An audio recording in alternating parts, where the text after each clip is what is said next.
ఏకపక్షంగా వ్యవహరిస్తున్నటువంటి సిఐ శ్రీకాంత్పై వెంటనే చర్యలు తీసుకోవాలి. ఏకపక్షంగా వ్యవహరిస్తున్నటువంటి సిఐ శ్రీకాంత్పై వెంటనే మూగ జీవాల్ని పోలీస్ స్టేషన్ లో బలించినటువంటి పోలీసులపై వెంటనే మూగ జీవాల్ని పోలీస్ స్టేషన్ లో బలించినటువంటి పోలీసులపై వెంటనే చర్యలు తీసుకోవాలి. మూగ జీవాల్ని పోలీస్ స్టేషన్ లో బలించినటువంటి పోలీసులపై వెంటనే పోలీసులపై చర్యలు వెంటనే మూగ జీవాల్ని పోలీస్ స్టేషన్ లో బలించినటువంటి పోలీసులపై వెంటనే ఏకపక్షంగా వ్యవహరిస్తున్నటువంటి సిఐపై వెంటనే ఏకపక్షంగా వ్యవహరిస్తున్నటువంటి సిఐ శ్రీకాంత్ పై వెంటనే చర్యలు తీసుకోవాలి. ఏకపక్షంగా వ్యవహరిస్తున్న సిఐ శ్రీకాంత్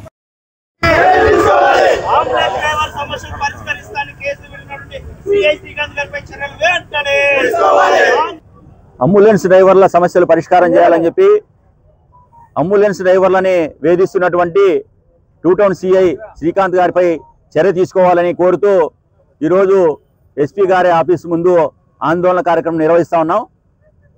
మరి ప్రధానంగా తప్పని పరిస్థితుల్లో మరి ఇక్కడ ఆందోళన నిర్వహించడం జరుగుతూ ఉంది. ఎందుకంటే గత 2 నెలలుగా అంబులెన్స్ డ్రైవర్లని సిఐ శ్రీకాంత్ గారు ప్రతిరోజు కూడా వేధింపులకు గురి చేస్తూ ఉన్నారు. వాళ్ళు ప్రతిరోజు వాళ్ళ దైనందిన కార్యక్రమాలు వాళ్ళ కూలి పనులు చేసుకోనికోకుండా ప్రతిరోజు కూడా స్టేషన్ పిలిపించి బెదిరింపులకు పాల్పడుతూ ఉన్నారు. ప్రధానంగా వారి బంధువు అయినటువంటి గుత్తికి సంబంధించినటువంటి ఒక ఆయన అంబులెన్స్ వ్యాపారి వారికి అనుకూలంగా ఇక్కడ ఉన్నటువంటి యూనియన్కి అనుకూలంగా ఆయన వ్యవహరిస్తూ ఒక వర్గం వారిని నిత్యం వేధింపులకు గురి చేస్తూ ఉన్నారు. దీని మీద గతంలోనే సిఐ గారితో కూడా మేము సంఘంగా కూడా వెళ్ళి మాట్లాడడం జరిగింది. అక్కడ వెళ్ళి మాట్లాడితే నాయకులు ఎవరు రాయకూడదు, అదేవిధంగా సంఘాలు ఎవరు ఉండొద్దండి, ఎవరు ఏ సంఘాల్లో పనిచేయద్దండి, మీరందరూ కూడా ఎన్నికలు నిర్వహించుకొని మీరు సపరేట్గా యూనియన్ పెట్టుకోండి అని చెప్పి ఆయన సలహాలు ఇస్తా ఉన్నారు. మరి రాజ్యాంగం కల్పించినటువంటి సంఘం పెట్టుకునే హక్కుని కూడా ఆయన కాలు రాసే విధంగా ఈరోజు మరి ప్రవర్తిస్తూ ఉన్నారు. అదేవిధంగా మరి సంఘంలో ఏదైనా సమస్యలు వస్తే సంఘాల మధ్య మేము పరిష్కారం చేసుకుంటాం. లా అండ్ ఆర్డర్ ప్రాబ్లం వచ్చినప్పుడు మాత్రమే పోలీసులు మరి ఎంటర్ అయితే బాగుంటుందని చెప్పి మేము రిక్వెస్ట్ చేస్తే మీ మీద కేసులు పెడతాం, మీ నాయకుల మీద కేసులు పెడతాం, మీ భవిష్యత్తులో మీ అందరి కథ చూస్తామని చెప్పి బెదిరించే పద్ధతిలో మాట్లాడుతున్నారు. వేరే మరి కార్మికులు పోయినప్పుడు మీ నాయకులు ఎవరైతే ఏఐటీసీ నాయకులు ఉన్నారో వాళ్ళందరి మీద కూడా నేను వేరే సెక్షన్ల కింద వేరే కేసులు నేను బనాయిస్తామని చెప్పి చెప్తున్నారు. రౌడీ షీట్లు ఓపెన్ చేస్తామని చెప్తున్నారు. 30 సంవత్సరాలుగా మరి ప్రజా జీవితంలో ఉన్నటువంటి మమ్మల్ని వేధింపులకు గురి చేస్తే మరి సామాన్యుల పరిస్థితి ఏ విధంగా ఒకసారి అర్థం చేసుకోవాలని కోరుతున్నాం. మరి అదే కాకుండా ఆయన వ్యవహార శైలి వేరే పద్ధతుల్లో ఉంది. మరి పంచాయతీలు నిర్వహిస్తా ఉన్నారు. పోలీస్ స్టేషన్ లో ఏదైనా ఫిర్యాదుదారులు వస్తే వెంటనే ఎఫ్ఐఆర్ నమోదు చేసి లేదా ఎంక్వైరీ చేసి ఎఫ్ఐఆర్ నమోదు చేయాల్సినటువంటి సిఐ గారు మరి పంచాయతీలు నిర్వహించి పంచాయతీల్లో ఏ పక్క ఎక్కువ మొగ్గు ఉంటుందో ఆ పక్క న్యాయాలు చెప్తున్నాడు. ఇది చాలా అన్యాయం అని చెప్పి మేము ఈ సందర్భంగా తెలియజేస్తున్నాం. మరి అన్ని విషయాల మీద మరి సిఐ మరి ఎస్పీ గారు విచారణ జరిపించాలని చెప్పి మేము కోరుతున్నాం. ప్రధానంగా మొన్న మంగళవారం నాడు మరి పొట్టేళ్లు తీసుకొని వచ్చి ఆ పొట్టేళ్ళు తీసుకొని రమ్మని చెప్పి అంబులెన్స్ డ్రైవర్లను రిక్వెస్ట్ చేశాడు. మా దగ్గర బారువులకి డబ్బులు లేవు సార్, మేము తేలేమో అని చెప్తే వేరే వర్గంతో అంబులెన్స్ లోనే ఇంకో వర్గంతో మరి పొట్టేళ్లు మరి అదేవిధంగా సరుకులు తెప్పించుకొని ఆడ బలిచ్చి వెనుకల విందు కార్యక్రమాలు చేసుకోవడం ఇది భావ్యమా అని చెప్పి మేము అడుగుతున్నాం. మరి ఎటువైపు తీసుకొని పోతున్నారు మీరు పోలీస్ స్టేషన్ ని? ఒక ప్రజలకు సంబంధించినటువంటి ఆఫీస్ ని మీ సొంత ఆఫీస్ గా ఎందుకు ఉపయోగిస్తున్నారో మరి దీని మీద ఎస్పీ గారు ప్రత్యేకంగా విచారణ కమిటీ వేసి ఇవన్నీ కూడా విచారించాలని చెప్పి మేము కోరుతా ఉన్నాం. దాంట్లో ఏమైనా సరే తేడాలు ఉంటే ఆయన వెంటనే సస్పెండ్ చేయాలని చెప్పి ఆయన మీద చర్యలు తీసుకోవాలని చెప్పి కోరుతున్నాం. అదేవిధంగా అంబులెన్స్ డ్రైవర్లని అనునిత్యం వేధిస్తున్నటువంటి సిఐ కాకుండా ఇంకో అధికారి చేత మరి న్యాయ విచారణ జరిపించి వాళ్ళకి న్యాయం జరిగే విధంగా చేయాలని చెప్పి నేను కోరుతూ ఈ రోజు ఇక్కడ ఆందోళన కార్యక్రమం నిర్వహిస్తా ఉన్నాం. కొన్ని దశాబ్దాలుగా ప్రభుత్వ సర్వజన ఆసుపత్రి ముందు అంబులెన్సులు పెట్టుకొని నడుపుకొని జీవనం సాగిస్తున్నటువంటి అంబులెన్స్ డ్రైవర్లకు సంబంధించి అక్కడ సీరియల్లో కొన్ని అవకతవకలు జరుగుతున్నాయనే ఆలోచనతో కొంతమంది వ్యతిరేకించి కొంచెం బయటకు వచ్చి వారు సపరేట్ సీరియల్ నడుపుకోవాలని చెప్పి వాళ్ళు ప్రయత్నం చేయడం జరిగింది.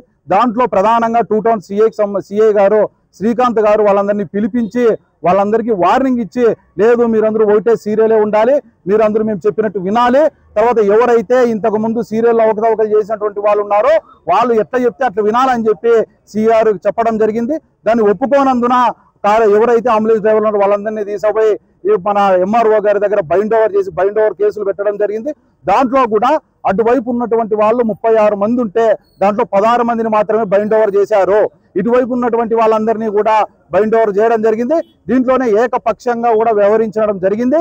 దాంతో పాటు పోలీస్ స్టేషన్ గా ఉన్నటువంటి మూగ జీవాల్ని భరించే పద్ధతి ఏ పద్ధతిలో వీళ్ళు పోలీస్ స్టేషన్లు తీసబోతున్నారనేది ఒకసారి ఆలోచన చేయాలా. మొన్న మంగళవారం నాడు పొట్టేళ్లు పట్టుకొని పోలీస్ స్టేషన్ లోపల భరించి వాళ్ళు డిన్నర్లు చేసుకున్నటువంటి పరిస్థితి. దానికి సంబంధించినటువంటి సరుకులు మిగతావన్నీ కూడా సమకూర్చుకుంటే కార్మికులు బెదిరిస్తారా, రౌడీ షీటర్లు పెడతామంటారా, ఏ పద్ధతిలో ఇదంతా కూడా జరుగుతుందని చెప్పి ఒకసారి ఎస్పీ గారు కూడా దాన్ని పర్యవేక్షించాలని చెప్పి తెలియజేస్తాను. దాంతో పాటు సిఐ గారు ఇతర పద్ధతుల్లో చేస్తున్నటువంటి అన్ని దానిల మీద కూడా ఒకసారి ఎంక్వైరీ జరపాలని చెప్పి ఏఐటీసీగా డిమాండ్ చేస్తున్నాం. ముందు సామరస్యంగా చెప్పాము, ఏకపక్షంగా వ్యవహరిస్తున్నారనే దానికి అందరినీ బైండ్ ఓవర్ చేస్తామని చెప్పి పిలిపించి 16 మందిని మాత్రమే బైండ్ ఓవర్ చేశారు. మిగతా 20 మందిని ఎందుకు బైండ్ ఓవర్ చేయలేదు? దాంట్లో ఎందుకు సిఐ గారు అంత వాళ్ళ వైపు ఉన్నాడు? తర్వాత వచ్చినటువంటి కార్మికులు ఇటువైపు వాళ్ళని ఇష్టానుసారం తిడతాడు, కేసులు పెడతా అంటాడు, రౌడీ షీట్లు పెడతా అంటాడు, అటువైపు వాళ్ళతో నవ్వుకుంటూ మాట్లాడతాడు. తర్వాత మన పోలీస్ స్టేషన్లో మూగజీవాళ్ళని బలిస్తారా? ఏ పద్ధతిలో బలిస్తారు అనేది మేము ప్రశ్నిస్తున్నాం. కాబట్టి మేము ఒకటే సీరియల్ ఉండాలన్నా కూడా వాళ్ళని ఒక బండి వీళ్ళని ఒక బండి తీసుకొని పెట్టుకొని పని చేసుకోవాలని చెప్పి మేము కూడా సలహా ఇచ్చాం. సీరియల్ 2-3 ఉండాలని మేము కూడా కోరుకోవడం లే, ఒకటే సీరియల్ పెట్టండి, కానీ ఒక బండి వాళ్ళు ఒక బండి వీళ్ళు పోయేటట్టు పెట్టమని చెప్పి సిఐ గారికి రిక్వెస్ట్ చేసాం. తర్వాత డిఎస్పీ గారికి కూడా రిక్వెస్ట్ చేసాం. కానీ వాళ్ళు ఏంటంటే ఒకవైపు ఆలోచన చేస్తున్నారు కాబట్టి ఒకవైపునే దానికి కూడా సలహా చూపిస్తారు. Ambedkar ambulance drivers union AITC ఆధ్వర్యంలో మరి గత కొన్ని రోజులుగా ప్రభుత్వ హాస్పిటల్ దగ్గర మరి ఆందోళన కార్యక్రమాలు చేస్తూ ఉన్నాం. ఎందుకంటే పొట్ట కూటి కోసం మేము బండ్లు నడుపుకుంటాం, మాకు న్యాయం చేయండి అనేసి రెండో పోలీస్ స్టేషన్కి వెళ్తే ఆ పోలీస్ స్టేషన్ లో ఉన్నటువంటి సిఐ గారు మరి ప్రతిరోజు కూడా వెళ్ళినప్పుడు కూడా మరి భయ ఆందోళన గురి చేస్తూ మరి వాళ్ళని ఇబ్బందులు గురి చేస్తూ కేసులు పెడతాం, ఇంకోటి పెడతామని భయపెట్టిస్తా ఉన్నారు. ముందుగా సిఐ గారికి చెప్తా ఉన్నాం, కేసులు మాకేం కొత్త కాదు, కేసులు భయపడేదే లేదు, న్యాయం ఎటుంటే మేము కూడా అట్టే ఉంటామనేసి ఈ సందర్భంగా ఏఐటీసీగా సిఐ గారికి తెలియజేస్తా ఉన్నాం. మరి భవిష్యత్తులో కూడా మీరు అంబులెన్స్ డ్రైవర్స్ జోలికి వస్తేనేమి, కార్మికుల జోలికి వస్తేనేమి ఏఐటీసీగా వారికి అండగా ఉండి మీ ఉద్యోగం మరి ఉంటుందో లేదో ఒకసారి ఆలోచించుకోండి. కార్మికుల జోలికి వస్తే ఊరుకునే లేదు ఖబర్దార్ సిఐ గారు అనేసి ఈ సందర్భంగా తెలియజేస్తా ఉన్నాము. మరి మీరు కార్మికులకు అండగా నిలవాలి. మరి భవిష్యత్తులో మరి సిఐ గారి పైన ఎస్పీ గారు చర్యలు తీసుకోకపోతే, విచారణ కమిటీ వేయకపోతే భవిష్యత్తులో దశల వారి ఆందోళన కార్యక్రమాలు ఏఐటీసీగా నిర్వహిస్తామనేసి ఈ సందర్భంగా పోలీసులకు తెలియజేస్తా ఉన్నాం. నా పేరు ప్రవీణ్ కుమార్, యూనియన్కి ప్రధాన కార్యదర్శిని. అక్కడ ముఖ్యంగా మా సమస్యలు ఏమంటే, అక్కడ నడుపుతున్న పెద్దలు యూనియన్ లీడర్స్ సీరియల్లో ఒక బండి పెట్టుకొని బయట ఇంకొక బండి పెట్టుకొని నడుపుతున్నారు. మాకు ఉన్నది ఒకటే బండి, ఇది మీరు బయట తిప్పుకుంటున్నారు, మీకు 2 బాడిగలు వస్తున్నాయి 3 బాడిగలు వస్తున్నాయి అని అంటే మీకు చేతనైతే లక్షలు పెట్టి తెచ్చుకొని నడుపుకోండి అని అంటున్నారు. మాకు వారానికి ఒక బాడిగ వస్తూ ఉన్నది, అది కూడా బంధువులది ఎవరన్నా లోపల ఉన్నారో మేము పోయి తీసుకొని పోవాలన్నా కానీ వాళ్ళు లీడర్స్ పర్మిషన్ ఇస్తేనే మేము లోపలికి వెళ్ళాలంట.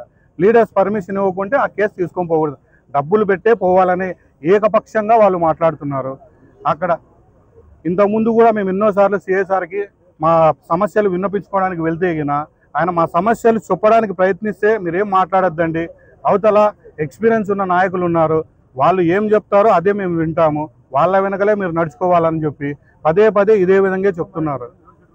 ఎక్కువగా ఏమన్నా మాట్లాడుతుంటే లాస్ట్ ఒక వారం కిందట అందరినీ తీసుకొని వెళ్ళి బైండ్ ఓవర్ కూడా చేశారు. ఆయన సార్ చెప్తున్నది ఒకటే, మీరు వాళ్ళ వెనకే నడుచుకోవాలి, మీరు సపరేట్గా ఉండే అవసరం లేదు, మాకు లా అండ్ ఆర్డర్ ప్రాబ్లమ్స్ వస్తాయి, మీరు వాళ్ళ వెనకలే వెళ్ళాలి అనే ధోరణిలో ఉంటున్నారు తప్ప మా సమస్యలు ఏమి మీరు చెప్పండి మేము వింటాము అనే ఆలోచనలు అయితే ఉండడం లేదు. సిఐ సార్ గారు మేము ఆయనకి ఒకటే దయచేసి అడుగుతున్నాం, సార్ మీరు వాళ్ళ సమస్యలు ఎలా వింటున్నారో మా సమస్యలు కూడా మీరు అలాగే విని మా సమస్యలకు పరిష్కారం చూపించారని ఆశిస్తున్నాం.